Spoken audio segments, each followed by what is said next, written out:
Hey, here's a caveat because if you notice trends over time, aside from the fact that I've had a couple of my phones disabled, which means I couldn't put anything up or, in that particular channel. So that's self evident why that happens.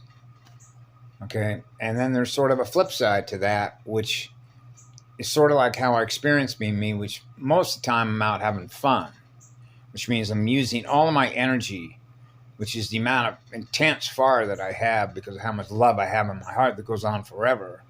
And when my fire is up, I'm usually either out in the ocean, out hiking, being with the trees, and which means I don't even have a phone because it's totally unnecessary because I'm communicating. I have a relationship with the great living spirit of Mama.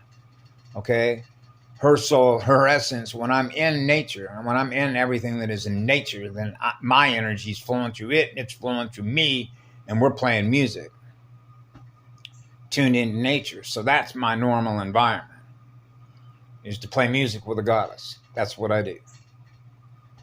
Or God. Actually, the all creation, because I am what love is that goes on forever. So they experience the love in me, they experience in them, we play music. No distortions in the waves. Wow, what rhythm and harmony. That's like the heartbeat of all creation. Breath of aloha, baby. Yeah. So on the one hand, even through a lot of my childhood, I was very shy, which means I didn't open up a lot because I was aware of so much that you're monitoring, you're frequency modulating what you communicate because you realize you're on a battlefield and you're behind enemy held lines. So it's filtering, even though you're filtering all their incoming stuff. So you know from whence that came, like return to sender, ping it back. That's yours, not my stuff. That's your energy. That's not my energy. Right? So that'll be a frequency signal. The weapons that they use to communicate, to break down your shield, your crystal shield, right? Crystal receiver. So crystal hearts, diamond rose, how about an emerald, right? Rainbow hearts. So you're protecting your radio set, really, your operating system, but your radio set, because we're antennas, right? So I was sitting here sort of just musing, and things just sort of come to me like,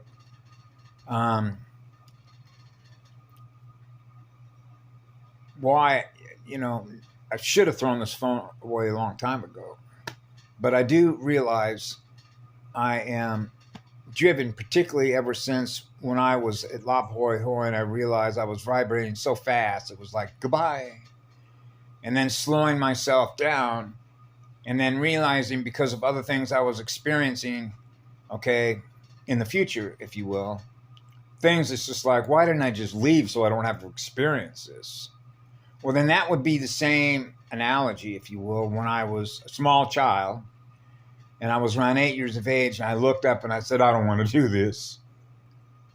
Because you already know what you're going to experience in the future, even though you haven't experienced it yet, but yet you know. It's a different kind of a measurement. It's a measurement of knowing that you're in demon territory. You're in, when you're on a spiritual battlefield, you're dealing with evil stuff. So when you can think of as an eternal love energy being that is using that energy to manifest infinite creative intelligence, imagination that's on fire, the kind of worlds that's represented by the living spirits that are sacred temples that are in that light or purified because their heart is like on fire, right? How those worlds are experienced by beings that are in those worlds versus the world that you come into, because the other worlds is the real world, because that's what love is. Okay, so when you're a child and you know what's real, which means it's real living light, You wouldn't know that unless you are real living light. So you have to know one, I'm one, and the other, which isn't. So you're measuring dead light versus living light. So you know if it's dead light, something happened. Something bad happened. Because now you realize that's not what you are. But you realize that's impossible. Remember I mentioned that when I was a child? This isn't possible. This is an illusion. Because it's not what love is. Well, that's the point. So when you're on a spiritual battlefield, you're acknowledging what you are and what you're not in spirit. It is in real living light, which is what love is. You're experiencing the truth within you because you know that's what you experience, which is what love is, because love is the absence of any fear. And that means you don't live in any fear of communicating what it is you've experienced, no matter what it is. Because when you're on a spiritual battlefield, battling against evil, then evil, because of not being what we are, is going to do everything it can to do what? Destroy the worlds we live in, through what love is, and see to it that what we are, which isn't what it is completely destroyed. Which means there is no soul left. There is no spirit left. That's a battlefield. That's a spiritual battlefield. That's all hands on deck. That's a virus. So if it accelerates at the rate at which it's speeding, which can be mapped and known mathematically, that if it's not, as they use the word, arrested or contained, like containing a runaway fire, right? So you need a lot of water. Actually, you don't need a lot of water.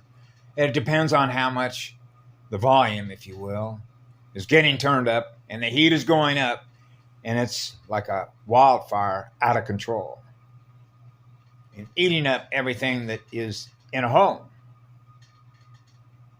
so that the mirrors are lost, so are all the other mirrors.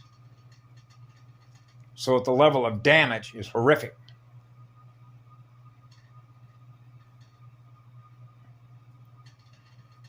So that's like gate crashers into heaven. Yep. So they don't have any honor for heaven's gate.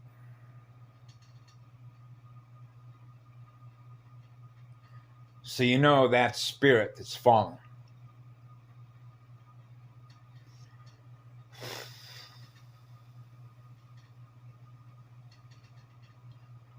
That's how you know who's who on a spiritual battlefield. Is by how much love they have in their heart. And honoring what love is as the law of one. That's the truth of it. We are the law of one. We are all here.